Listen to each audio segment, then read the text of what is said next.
What's up, guys? Big Rob here, and I want to talk about the Charlie Kirk shooting, the assassination, the fallout thereof, and everything that's happened in between.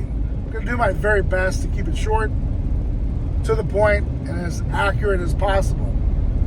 A lot of conflicting reports. If you've been following it, you know full well something is wrong. A lot of folks have come out, some big names, some surprising names, and there's a lot of folks that are actually siding with the way the feds are handling everything. And everyone's got an opinion. You're entitled to it. I'm just going to leave the information here, and I'm choosing to put it on this platform because it's pretty extensive. So let's start off with TMZ, Governor Cox, and the briefings. They said that the individual, the assassin, arrived on scene sometime in the early morning on September 10th, apparently to scout out the place, apparently to figure things out. He was seen in shorts early in the morning. He was next picked up on that same camera that was attached to a dwelling on one of the neighboring streets, where he came back walking with a limp. They're saying that he had this rifle, bolt-action rifle, in his pants with the scope. Assuming everything attached, this rifle's probably roughly 40 inches. He looks, according to the mugshot, about 5'11", 6 foot tall. You do the math. That would put his inseam at 34, 36. He'd have to have the scope on it, or he put it on. I don't know. It's bizarre. Nonetheless, you've got the camera picking him up walking down the street. Must have parked or been dropped off down the road. He's seen going into a tunnel that goes under kind of the walkway area, and then, of course, he pops out onto the roof where he takes his shot. Hits Charlie Kirk in the neck, apparently. From there, it is said in press conferences from Governor Cox and the FBI that he changed his clothes. He disassembled the rifle with a screwdriver, left the screwdriver on the roof, jumps off of the rooftop, finds his way in the neighborhood again, over to a tree line where at some point he reassembled this rifle, and all without that screwdriver, unless he's got more screwdrivers in his backpack or on him somewhere. And then he proceeds to leave the murder weapon behind in a towel in the tree line. Disappears, gets caught on the camera again going behind one of the houses, and then departs the area. A lot of questions surrounding that there. What came out today was text messages apparently sent from the assassin to the boyfriend, whatever, significant other, play by play. And I found this to be very strange. And think of it for a second in conspiracy theory thoughts, right? Was it him sending the messages? You could say, yes, it's his phone. His phone pings to that area. But does that mean he's alone? Does that mean he did all this on his own? He had no coercion. He had no one telling him what to do. Find it pretty odd that he kept his composure to do all this. And he's sending play-by-play text messages to the significant other, which in their storyline is a transvestite transitioning. He pretty much gives them the motive in the text messages, although all we see is kind of a typed out kind of display of the conversation. We don't actually see the phone records course, it hasn't gone to trial, of course, and everything. But nonetheless, it's a slippery slope. And I want you to think about this for a moment. Because your phone can be manipulated. Your phone can be hacked into. Someone can get your password, send messages, and all of a sudden, that is going to put you in a position to defend yourself against those type conversations. Some people might say that's great. I view it from a perspective that's dangerous. Again, just keeping an open mind to everything, trying to understand it, trying to decode it.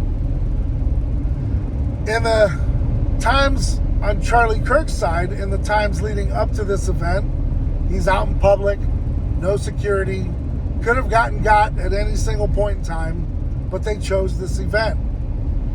After the shots are fired and all this is going on, his tent where he does this, this sort of debate has cameras everywhere.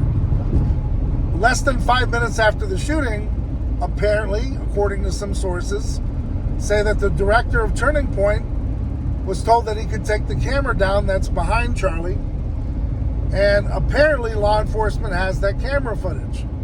Is it going to come out in trial, or is that going to be overlooked? Now, with that being said, in the meantime, putting all this together, trying to remember every piece of detail, there's so much of it. We have a guy running in the crowd with a gun. He's not a person of interest. He's in brown. You can look this up. Just Google it.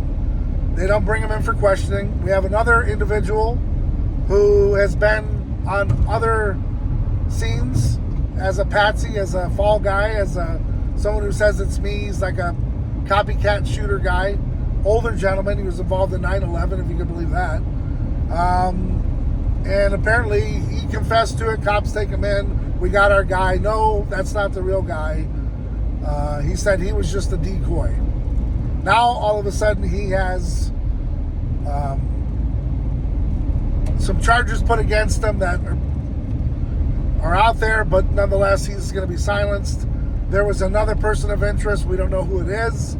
They haven't talked about that person. They were initially arrested and then released.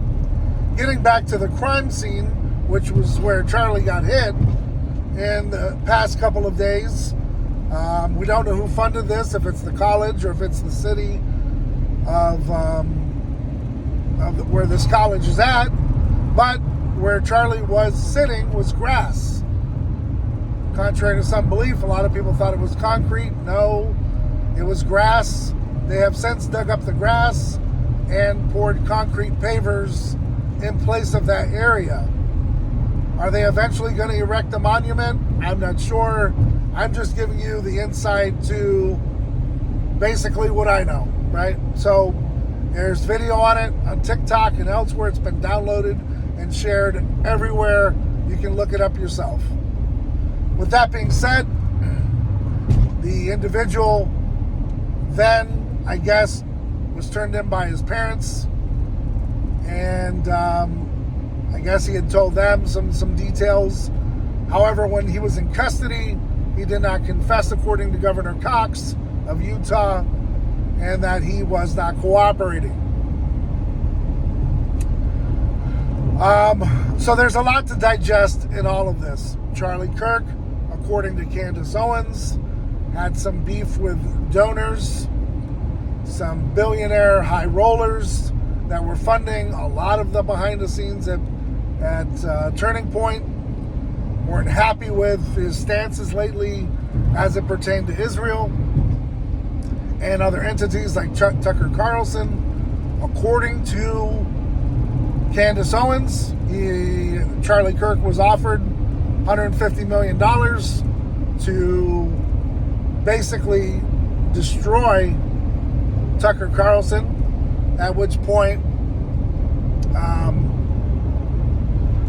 Charlie Kirk decided no, he wasn't going to go that route, and pissed off a lot of people. I guess they had a meeting in the Hamptons. Some say it was a cordial meeting. Some say it wasn't. Nonetheless, what transpired from that, Candace Owens says, was very nefarious, and it was not cordial.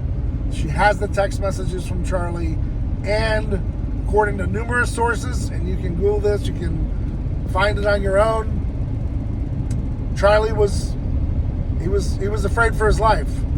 He had told a few people that he was concerned with going against the Israel side of everything, and Bibi Netanyahu, that he was concerned after he turned down a trip to Israel that his life would, he thought was threatened. Reached out to J.D. Vance, according to J.D. Vance, and was just very concerned with his well-being days and weeks leading up to the event. And then, of course, you have the shooting, the assassination, and so it's a lot to unravel. And there's a lot of things that are going on. Some things aren't making sense. Some other dots are connecting in weird spots. But I just wanted to put that video out there because it's just really far-fetched. And at the end of the day, there's a lot of folks that have chimed in and said the same thing. There's certain things you can't go against and certain things you can't talk about. And maybe because of the fact that he did is the reason why he's no longer with us. I know you can't talk about this stuff. It's dangerous to touch upon, but it's important to understand to not get caught up in the emotional side of, well, we got our guy. Let's just go ahead and use a firing squad to get rid of him without due process. Trust me, I'm not condoning the behavior, and definitely could give two craps less about someone who assassinated someone. But at the end of the day, just like the prosecutor said, everyone's, due their due process. And I just don't know if the kid can get a fair shake. A lot of weird stuff has happened. But we'll have to just wait it out and see, guys. But I'm just letting you know, very slippery slope when it comes to losing rights, that sort of thing. Your phones, your text messages, all kinds of stuff that can, hem you up. A lot of people would say, well, then don't put yourself in those positions. Things can happen. And if you're living a good, righteous life, I guess you'll be fine. But if you ever find yourself in a precarious situation, you could be toast. So, that being said, guys, I'm going to wrap this video up. There's probably more to come. I just want to touch on this real quick. This one's a little longer. But there's a lot to digest. There's a lot to go through. Once you go down the rabbit hole and you start figuring things out and dots not connecting, it should puzzle you. If it doesn't, I'm sorry. Just go about your basic life, and good luck with everything, and pay your taxes and work your job, and then at the end of it, just say goodbye. If it's that meaningless to you, I understand, but some of this stuff is intriguing, it's disgusting, and it's outright wrong. And to sit back and just absorb it, I just can't do it. So, with that being said, guys, be careful with your circle, just like Hassan Campbell says. Those are the ones that can hurt you. Stay ride or die for yours, though. Keep doing whatever it takes. Till next time, guys, I'm Big Rob, and I'm out.